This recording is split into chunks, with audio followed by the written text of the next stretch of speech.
महादेव दोस्तों, कैसे हैं आप सब। उम्मीद करती हूँ आप सब अच्छे होंगे और मैं भी अच्छी हूँ। जैसे कि आप लोगों को मैंने कुछ टाइम पहले बताया था कि मैं आईयूआई करवाने वाली हूँ और मैंने आईयूआई का डिसीजन बना लिया था कि मैं आईयूआई करवाऊंगी। लेकिन फिर मेरी बहुत सारी ऑडियंस, मेरे फैमिलीज, बहुत सारे लोगों ने बोला कि तुम्हें अभी कुछ टाइम वेट करना चाहिए, 2-3 महीने वेट कर लो, उसके बाद फिर हम लोग नेक्स्ट स्टेप लेते हैं। और मैं भी शायद मैं आईयूआई ना करके मैं आईवीएफ की तरफ भी जा सकती हूँ, ऐसा मैं सोच रही हूँ। लेकिन देखते हैं बाबा कब तक मेहरबानी करते हैं। क्योंकि देखो, टेंशन कहीं ना कहीं आपके अंदर आती है। आपने सारे फेलियर फेस करते हो ना, तो आपके अंदर टेंशन आना लाजमी है। लेकिन मैं आपके साथ अपनी कुछ नॉलेज, कुछ इन्फॉर्मेशन शेयर करना चाहती हूँ गाइज। देखिए, अगर आप जब प्रेगनेंसी प्लान कर रहे होते हो ना, तो बहुत सारी अड़चन आती है। बहुत सारी इन द सेंस कि सबसे पहले आपका एज फैक्टर, आपकी एज कितनी है। अगर आपकी एज बहुत ज़्यादा है तो वो भी एक इश्यूज़ होता है आपकी प्रेगनेंसी कंसीव करने के लिए, चाहे वो मेल हो चाहे वो फीमेल हो। और ये इसलिए भी ज़्यादा नुकसान करता है बिकॉज ऑफ अभी की लाइफ स्टाइल। अभी की जो लाइफ स्टाइल है, जो खान पान है, वो अब पहले जैसी है नहीं, और जिसकी वजह से वो हमको इम्पैक्ट करती ही करती है। दूसरी चीज़ है, अगर फीमेल को पीरियड्स टाइम पे नहीं आते, पीरियड्स गड़बड़ है, जैसे कि आपको इरेगुलर पीरियड है, आपके पीरियड बहुत ज़्यादा आते हैं, बहुत कम आते हैं, मेडिसिन लेने के बाद पीरियड आते हैं, नहीं तो आते ही नहीं है। आपको पीसीओडी, पीसीओएस, इरेगुलर पीरियड्स, और आपको फाइब्रॉइड है, आपको ओवेरियन सिस्ट है, आपको तमाम तरह की समस्या है, तो ये बहुत बड़ा मेजर इशू आता है। लेकिन आपको मैं बता दूं कि अगर आपको डायबिटिक है या आपको थायराइड है, तो भी आपकी प्रेगनेंसी में बहुत दिक्कत होगी। और ये सारी चीज़ों की शुरुआत आपके पीरियड से होती है। अगर आपको पीरियड में स्पॉटिंग आता है, आपको पीरियड में मांस का टुकड़ा, बहुत लोग बोलते हैं जिसको हम बोलते हैं क्लोटिंग, क्लोट आता है आपको पीरियड्स में, तो आपको डॉक्टर से तुरंत मिलना चाहिए। क्योंकि क्लोट जो आता है वो आपको आने वाले खतरे की निशानी होती है। आपको आने वाले समय में एडिनोमायोसिस या एंडोमेट्रियोसिस की शिकायत भी हो सकती है, तो उसके लिए आपको डॉक्टर से ज़रूर मिलना चाहिए। तो यदि आपको क्या समस्या है, तो देखिए, मुझे आज के टाइम पे कोई भी समस्या नहीं है। फाइब्रॉइड था मुझे, जो कि मेरा ठीक हो चुका है लगभग 1 साल के ट्रीटमेंट के बाद। और उसके बाद मुझे एक ट्यूब ब्लॉक था, जो कि मेरा ओपन हो चुका है, उसके लिए भी बहुत लंबा ट्रीटमेंट मेरा चला है। लेकिन आप, बहुत लोग मुझसे पूछते हैं कि दीदी आप कौन सी मेडिसिन ले लिए जिससे कि आपका ठीक हो गया। तो देखो, मैं मेडिसिन से कहीं कहीं ज़्यादा मैंने डाइट और योगा पर डिपेंडेंट रही हूँ मैं। और मैंने बहुत बार अपनी योगा, अपनी डाइट भी शेयर आप लोगों के साथ की है। अगर नहीं की है, आपको लगता है, तो आप मेरे पुराने वीडियो जाके देख सकते हैं, मैंने इसमें बताया हुआ भी है। तो आप कोई भी मेडिसिन ले रहे हो, कोई भी मेडिसिन, लेकिन आपको योगा और डाइट बिल्कुल भी नहीं छोड़ना है, आपको रूटीनली करना है। अगर आपको पीसीओडी, पीसीओएस है, तो आप डेली कम से कम 30 to 40 मिनट वॉक कीजिए, वो भी स्पीड वॉक कीजिए, जिसमें कि आपको पसीना आना चाहिए। पानी का इंटेक ज़्यादा से ज़्यादा कीजिए आप। लेकिन अगर आपको थायराइड है या आपको डायबिटिक है, अगर आप लोग को डायबिटिक का इशू है, तो आप मेथी पानी ज़रूर पीजिए, आपको वो बहुत ज़्यादा फायदा करेगा। डायबिटिक में दालचीनी की चाय या दालचीनी का पानी भी बहुत ज़्यादा फायदा करता है। अगर आपको थायराइड है, तो सूखा धनिया जो होता है, उसको आप रात में सोख करके मॉर्निंग में पी सकते हैं, ये आपको थायराइड में बहुत फायदा करता है। मेथी भी थायराइड में फायदा करता है, और साथ ही आपको दालचीनी दोनों में फायदा करता है। तो आपको कुछ भी मेडिसिन ले रहे हो, तो होम रेमेडीज जरूर करो। अभी मैं जो मेडिसिन ले रही हूँ, वो मैं लाल धागा बाबा की मेडिसिन ले रही हूँ, जो आप लोगों के पास भी होगा, जो अगर आप लोग गए हैं तो ये मेडिसिन मैं अभी ले रही हूँ। और इस मेडिसिन से मुझे क्या फायदा हुआ और मुझे क्या नुकसान हुआ, ये सवाल बहुत आता है। देखो, जब भी आप कोई मेडिसिन स्टार्ट करते हो, specially for the Ayurvedic medicine, तो उस टाइम पे आपका जो सबसे पहला इम्पैक्ट पड़ता है वो आपके पीरियड्स पे पड़ता है। आपके पीरियड्स इरेगुलर हो जाते हैं, आपके पीरियड्स टाइम पे नहीं आते हैं, स्पॉटिंग आते हैं, कम आते हैं, ज़्यादा आते हैं, इस तरह की समस्या देखी गई है। लेकिन हम क्या करते हैं, डर के मारे मेडिसिन छोड़ देते हैं। लेकिन आपको मेडिसिन नहीं छोड़ना है।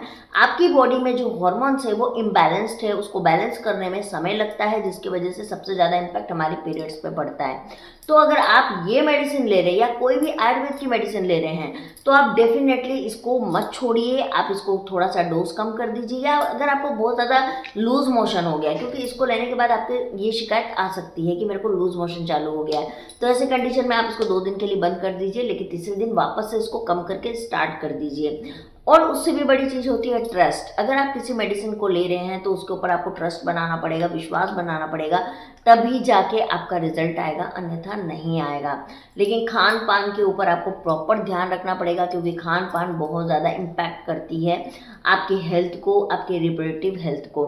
अब मेल रिप्रोडक्टिव हेल्थ का, मेल में भी समस्या होती है। बहुत लोगों को लगता है कि मेल में तो कोई प्रॉब्लम नहीं होती होगी, लेकिन होता है।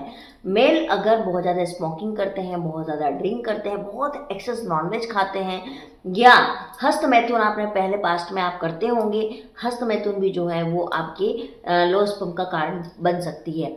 तो आपको वो चीज़ नहीं करना है। जो स्पर्म होता है उसका हेड एंड टेल अगर प्रॉपर तरीके से ग्रोथ नहीं है तो आपको प्रॉब्लम होती है। तो फ्रेंड, अगर आप मेल हैं या फीमेल है, कोई भी हैं, आप प्रॉपर मेडिसिन लीजिए। आप जो है अगर मेल हैं तो आप दूध का सेवन कीजिए, आप पनीर का सेवन कीजिए, दूध से बने आइटम का सेवन कीजिए, और तत्काल आप जो है वो ड्रिंक करना, नॉनवेज खाना, ये सारी चीज़ें छोड़ दीजिए और खुश रहिए। मेल और फीमेल दोनों में एक चीज़ है कि खुश रहना। अब मोस्ट ऑफली जो एक क्वेश्चन आता है जो बहुत लोगों को नहीं पता है, ओव्यूलेशन। बहुत महिला ये जानती है कि पूरे महीने हमको संबंध में रहेंगे तब जाके हमारा बेबी कंसीव होगा, लेकिन ऐसा बिल्कुल भी नहीं है। आपको जो कंसीव करने के लिए जिस वक्त आपको साथ रहना चाहिए वो वक्त है आपके ओव्यूलेशन का समय। ओव्यूलेशन जो होता है वो महीने के मिड में होता है। सपोज आपको 25 दिन की साइकिल है तो उसका आधा कितना होगा, आप सोचिए, 12वां दिन होगा। तो 12वें दिन से लेके आपका 18वां दिन तक वो ओव्यूलेशन का पीरियड होगा। अगर आपकी 30 दिन की साइकिल होगी तो 15वें दिन से लेके 20वें दिन तक आपके ओव्यूलेशन का समय होगा। इस तरीके से आप अपने जितना मंथ का आपका है गैप है उसको आप कैलकुलेट करके आप अपना ओव्यूलेशन डेज को निकाल सकती हैं।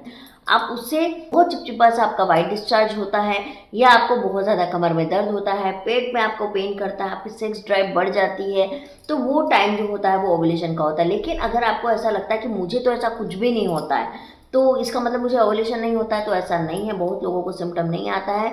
ओव्यूलेशन का किट मिलता है, आप उसका भी इस्तेमाल कर सकते हैं। उस किट में 2 लाइन आई तो दैट मीन्स आपका ओव्यूलेशन हुआ है, नहीं आई है तो दैट मीन्स आपका ओव्यूलेशन नहीं हुआ है, लाइट लाइन आ रही है दैट मीन्स कि आपका ओव्यूलेशन बहुत कम हुआ है। तो ओव्यूलेशन किट को इस्तेमाल आप आसानी से कर सकती हैं, बहुत आसान है इसको इस्तेमाल करना। इस पर भी मैं वीडियो पहले भी बना चुकी हूँ गाइज, तो आप उसको कीजिए। और वो जो ओव्यूलेशन का टाइम होता है उस टाइम में कपल्स को जो है वो हर अल्टरनेट डेज में साथ में रहना है। वही टाइम होता है जब आपका अंडा रिलीज होता है, और उस टाइम में बहुत हद तक चांस होते हैं कि आपकी प्रेगनेंसी ठहर जाएगी। लेकिन इसमें प्रॉब्लम आती है कि कहीं आपके ट्यूब ब्लॉकेज ना हो। अगर आपका ट्यूब ब्लॉक है, आप कितनी भी कोशिश कर लोगे तो फिर प्रेगनेंसी आने में दिक्कत होती है। तो इसीलिए आपको ये सारी चीज़ों का ख्याल रखना है। बहुत लोग बोलते हैं मेरे को तो अंडे भी अच्छे बनते हैं, मेरे को ओव्यूलेशन भी आता है, फिर भी मेरी प्रेगनेंसी क्यों नहीं रुकती है? क्योंकि और भी कारण होते हैं प्रेगनेंसी नहीं रुकने के। इसके लिए आपको डॉक्टर से अपना ट्रीटमेंट लेना पड़ेगा, आपको सारी चेकअप करवानी पड़ेगी, आपको पता चलना चाहिए कि आपके अंदर समस्या क्या है। अगर आप वो नहीं समझ पा रहे हो तो फिर आप उसका ट्रीटमेंट नहीं ले पाओगे फ्रेंड्स। तो ये जो दवाई है ये मैंने ली है, और मुझे 1 महीने लूज मोशन की प्रॉब्लम हुई थी, लेकिन मैंने इसको छोड़ा नहीं है, मैं इसको कंटिन्यूसली ले रही हूँ। और इससे मुझे फ़ायदा ये हुआ कि देखो HSG वाली रिपोर्ट मेरी बहुत नॉर्मल आई है, मेरे ट्यूब ब्लॉक ओपन आए हैं, और इसका कारण ये मेडिसिन भी हो सकती है, इसका कारण मेरा डाइट एक्सरसाइज भी हो सकता है, बहुत सारी चीज़ हो सकती है। लेकिन फिर भी मैंने इस मेडिसिन को लिया है तो मुझे लगता है कि इस मेडिसिन का काम भी है ना। दूसरी चीज़ है गाइस कि मैं पहले ना मतलब दूसरी जो सबसे इम्पोर्टेंट चीज़ है गाइस कि मुझे इसको लेने के बाद ना काफ़ी फ्री फील होता है, मतलब बहुत हल्का महसूस होता है। मेरे हस्बैंड को भी बहुत ज़्यादा सूट किया है ये मेडिसिन, हम दोनों ले रहे हैं। तो आप भी ये मेडिसिन को ले सकती है। ये लाल दवा की मेडिसिन है, ये ऑनलाइन नहीं मिलती है फ्रेंड्स, ये वहाँ जाके ही लेना होता है। तो आप चले जाइए, इस मेडिसिन को वहाँ पे अपनी प्रॉब्लम बता के आप ले सकते हैं। तो मैं तो ले रही हूँ, आपको लेना है कि नहीं वो आप डिसाइड कर लीजिए। लेकिन आपको अगर ये जानना है, आपको ओव्यूलेशन के बारे में जानना है, या आपको किसी भी चीज़ के बारे में जानना है, डीपली जानना है, तो आप मेरे चैनल को सब्सक्राइब कर लीजिएगा, लाइक कर लीजिएगा, शेयर कर लीजिएगा। मैं आपको डीपली बताऊंगी, और एक ओव्यूलेशन किट का भी मैं प्रॉपर वीडियो बनाऊंगी जिसमें कि मैं आपको प्रॉपर बता पाऊँ कि ओव्यूलेशन किट का हम इस्तेमाल कैसे करते हैं, कब करना चाहिए, ये सारी चीज़ें।